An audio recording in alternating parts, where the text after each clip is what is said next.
ഹരി ഓം. കൽക്കി രൂപികളായിരിക്കുന്ന എല്ലാ നാരായണന്മാർക്കും ബ്രഹ്മഗീത 24 പാഠത്തിലേക്ക് സ്വാഗതം. നമ്മൾ പ്രപഞ്ച രഹസ്യത്തിന്റെ 2ാമത്തെ ഭാഗമാണ് പഠിക്കാൻ പോകുന്നത്. കഴിഞ്ഞ ക്ലാസ്സിൽ നമ്മൾ പഠിച്ചത് കൽക്കി അവതാരത്തിന്റെ ദേഹത്യാഗത്തോടുകൂടി ഭൂമിയിൽ ബ്രഹ്മപ്രളയം ഉണ്ടാവുമെന്നാണ് പഠിച്ചിരിക്കുന്നത്. ബ്രഹ്മപ്രളയം എന്ന് പറഞ്ഞാൽ പ്രകൃതി ഫൈനൽ പ്രളയമാണ്. ഓരോ അവതാരവും ഭൂമിയിൽ എത്തിച്ചേർന്നതിന് ശേഷം, അതായത് നമ്മുടെ എല്ലാം പിതാശ്രീയായ നാരായണൻ ഓരോ യുഗത്തിന്റെ അവസാന അവതാരമെടുക്കും. വാമനാവതാരത്തില് സത്യയുഗം തീർന്നു, ശ്രീരാമാവതാരത്തില് ത്രേതായുഗം തീർന്നു, ശ്രീകൃഷ്ണാവതാരത്തില് ദ്വാപരയുഗം തീർന്നു, കൽക്കി അവതാരത്തില് കലിയുഗം തീരുകയാണ്. ഇത് പ്രപഞ്ചത്തിന്റെ അവസാനത്തെ യുഗമാണ്.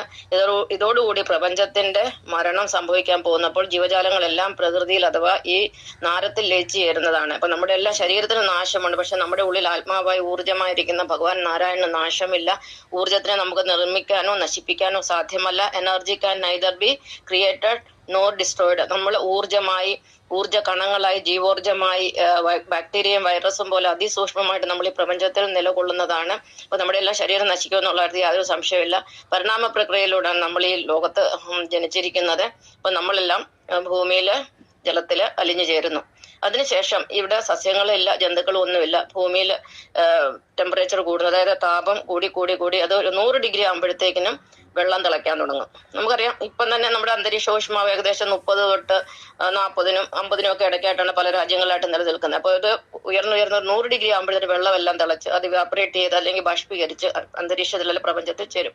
പിന്നീട് ഇവിടെ ഭൂമി മാത്രമേ ഉള്ളൂ, സോളിഡ് ആയിട്ട് ഖരാവസ്ഥയിൽ ഭൂമി ഉണ്ടാവും.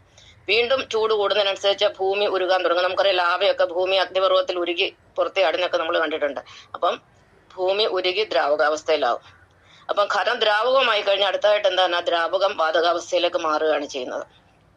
വെള്ളം തിളപ്പിച്ചു കഴിഞ്ഞാൽ അത് വാതകമായിട്ട് മാറും. എന്ന് പറഞ്ഞാൽ ഭൂമി ഉരുകിയതിന് ശേഷം വീണ്ടും ചൂട് കൂടുന്നതിനനുസരിച്ച് അത് വാതകാവസ്ഥയിലോട്ട്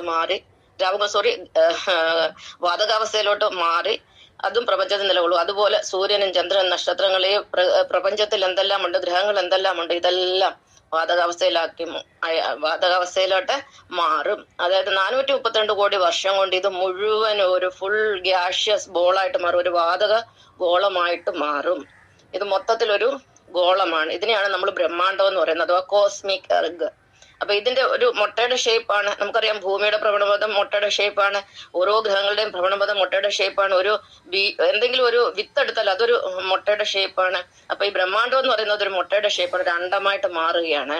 അതാണ് ഇനി അടുത്തായിട്ട് സംഭവിക്കാൻ പോകുന്നത്. പക്ഷെ ഇതിനെടുക്കുന്ന സമയം 432 കോടി വർഷങ്ങൾ കൊണ്ടാണ് ഇത്രയും സംഭവിക്കുന്നത്. അതിനുശേഷം പിന്നെ നമ്മളെ ജീവഗണങ്ങളെല്ലാം അതിന്റെ ഉള്ളിൽ ഉണ്ടായിരിക്കും. അതൊരു മുട്ട തന്നെയാണ്. ഇനി അതിനെക്കുറിച്ച് നമുക്ക് അടുത്ത ക്ലാസ്സിൽ പഠിക്കാം. നന്ദി.